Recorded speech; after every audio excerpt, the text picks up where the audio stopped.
Hello नमस्ते and good morning. आज चाहिँ मैले साबुदानाको खिचडीको रेसिपी लिएर आएको छु। मन पऱ्यो भने like comment share and subscribe गरिदिनु नबिर्सिनुहोस् होला।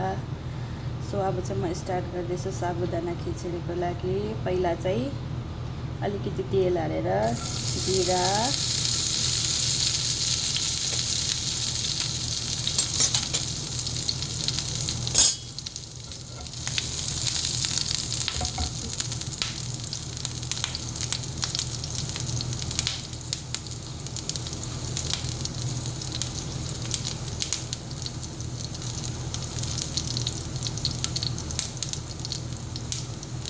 त्यहाँदेखि चाहिँ कडी पत्ता, त्यसलाई मजाले पकाउनुपर्छ।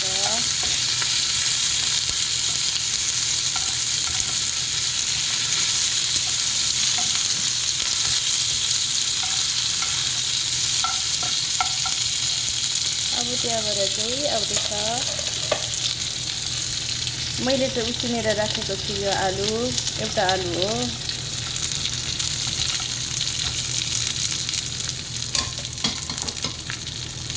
आलु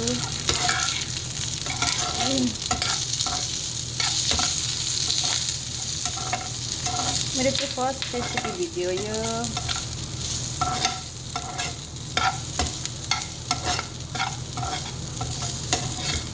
अन्त यो चाहिँ नवरात्रिको व्रतमा खान्छ।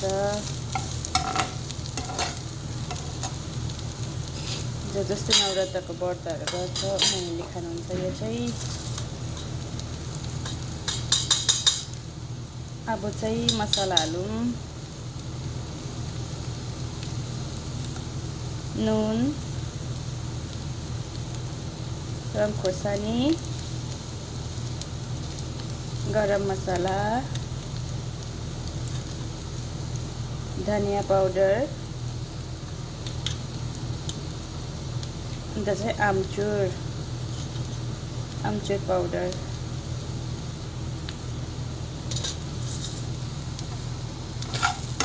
यसलाई एकछिन पकाउनु दिनुपर्छ मजाले।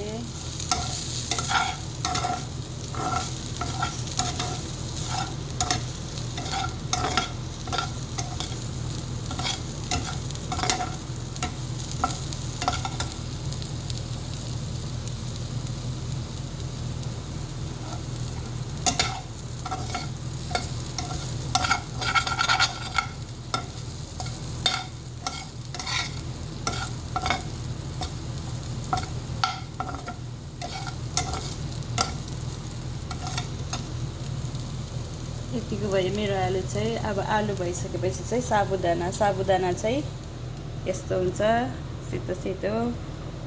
मैले चाहिँ यसलाई बेलुकै भिजाएर राखेको थिएँ।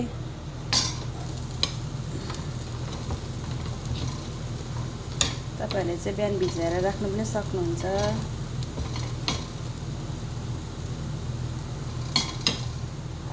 अब हालिदिउँ साबुदाना।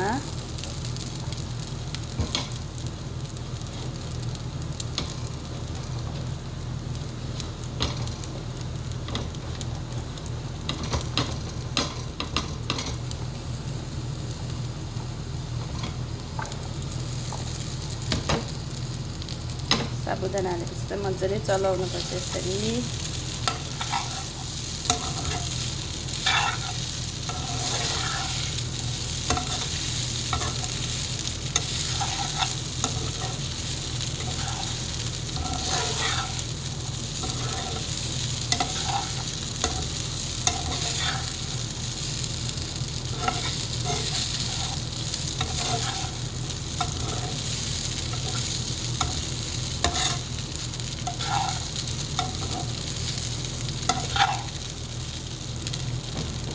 त्यहाँबाट चाहिँ हाल्नुपर्छ,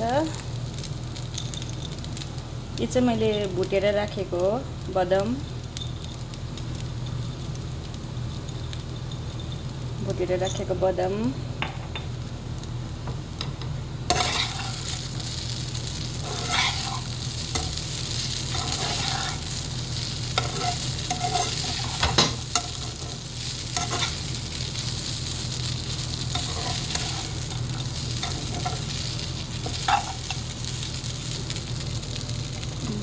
यस्तो हुन्छ।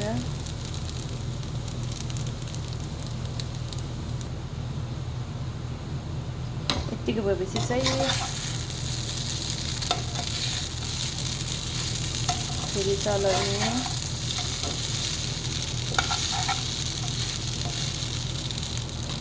यो सेतो सेतो हुँदै गरेको चाहिँ कलर चेन्ज हुँदै जान्छ, जति पाक्छ त्यसको चाहिँ यसको कलरहरू चेन्ज हुँदै जान्छ। अब एकछिन छोपिदिउँ यसलाई 2-3 मिनट जति।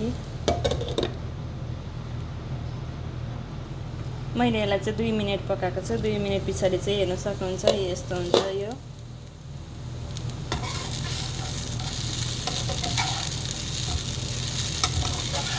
यो चाहिँ एकदमै हेल्दी हुन्छ। जो नवरात्रिको व्रत बस्नुहुन्छ उनीहरूको लागि चाहिँ एकदमै हेल्दी हो यो।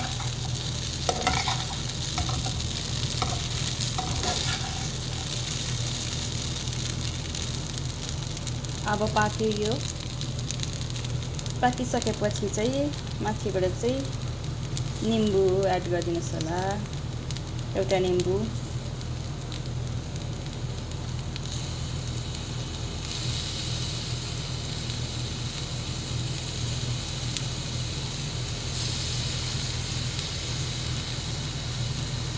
छिटो र मिठो हुन्छ यो चाहिँ, बेसी टाइम पनि लाग्दैन। 5-10 मिनटमा रेडी भइहाल्छ। यो चाहिँ एकदम मिठो हुन्छ।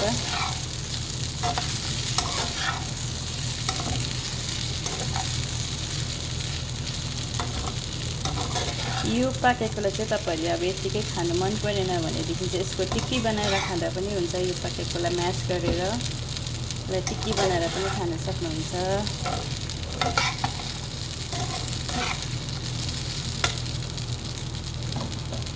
यो चाहिँ जो व्रत बस्नुहुन्छ उनीहरूको लागि चाहिँ एकदमै हेल्दी खाना हो। मेरो फाइनल लुक चाहिँ यस्तो छ साबुदाना खिचडीको। मन पर्यो भनेदेखि please like, comment, share and subscribe गरिदिनुहोस् होला। Okay, thank you, by by.